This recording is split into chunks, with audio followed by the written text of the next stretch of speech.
methods of preparation of ethers. The first method is by dehydration of alcohols, and the second one is from alcohols and diazomethane. So different methods of preparation of ethers are: first by dehydration of alcohols, second is from diazomethane, and third is from alkyl halides. So let us begin with the first one, that is by dehydration of alcohols.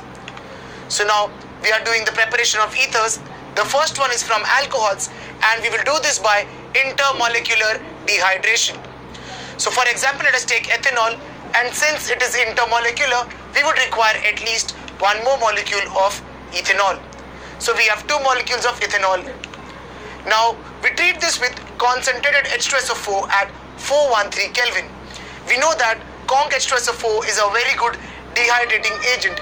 That means it will remove water from this system. And since water is lost, what we obtain behind is diethyl ether. So two molecules of ethanol, they react with conc H2SO4 at 413 Kelvin to remove water and give us diethyl ether as the product. Now let us see how does this reaction actually take place. So for that we've taken ethanol here. To that we would add HOSO3H, which is nothing but sulfuric acid, which has been split in this way. Now again it is concentrated. Now what happens is that there is a loss of water molecule, and this results in the formation of C2H5OSO3H, which is called as the ethyl hydrogen sulfate.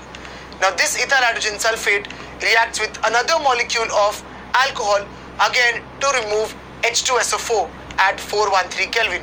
As you can see by this box, H2SO4 is removed and we obtain our product, that is diethyl ether, or its IUPAC name ethoxyethane.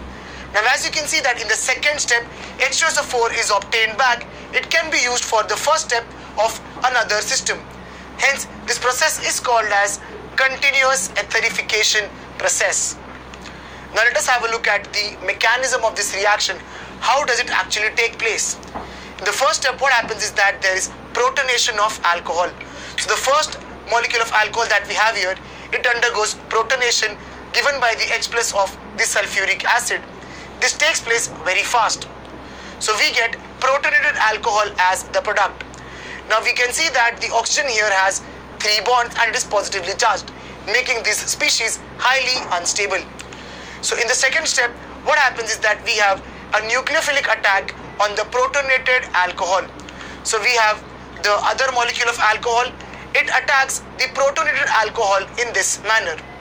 Now since the oxygen has lone pair and they are nucleophilic, they attack on protonated alcohol in this manner to remove H2O, and we are left behind with a protonated ether if you observe carefully. So the third step is removal of that H plus, that is deprotonation. So we have this protonated species here. It will undergo deprotonation, and that too very fast, because oxygen with 3 bonds is unstable. Since H plus is removed, what we obtain is the product. Now what are the limitations of these? The limitations are only simple ethers are prepared by this method. If a mixture of 2 different alcohols is used, then a mixture of 3 different ethers is obtained, which is difficult to separate. For example, if we take ROH plus R-OH, we get 3 different products, that is ROR, R-OR- and ROR-, and separating them is a very difficult job. Also, ethers prepared from this method are only and only from 1 degree alcohol. If we use a 2 degree or a 3 degree alcohol, it will give alkene by elimination, and this has been studied by us already before in the alcohols part of this very chapter. Further, now what happens is that if the temperature goes beyond 413 Kelvin, then the alcohols will give alkene instead of an ether. So even if we take a 1 degree alcohol like ethanol, and when we treat it with conc H2SO4 at 443 Kelvin, that is a temperature higher than 413, we would get ethene, that is an alkene. That is due to intermolecular dehydration, whereas we talk about the ether, it is due to intramolecular dehydration. So going ahead, let us talk about the second method of preparation, that is from alcohols and diazomethane. So in this method, what we do is we take an alcohol molecule and treat it with CH2N2, that is diazomethane. This is done in the presence of HBF4. Now what happens here is that the N2 gas is removed and the CH2 group which is left, it gets added on to the ROH, giving us ROCH3.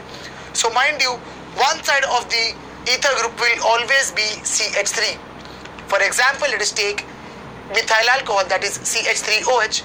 To that we add CH2N2 and we heat it with HBF4. N2 gas would again be evolved and we would be left behind with CH3OCH3, that is dimethyl ether. One thing that we notice here is that the byproduct N2 is lost in the form of gas, so there is no need for separation. Next example is we take ethanol, and to ethanol we add CH2N2. Again we heat it with HBF4.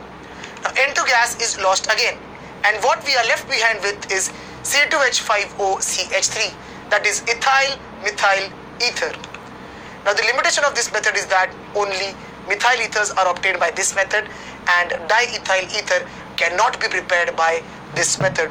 So these were the first two methods of preparation of ethers.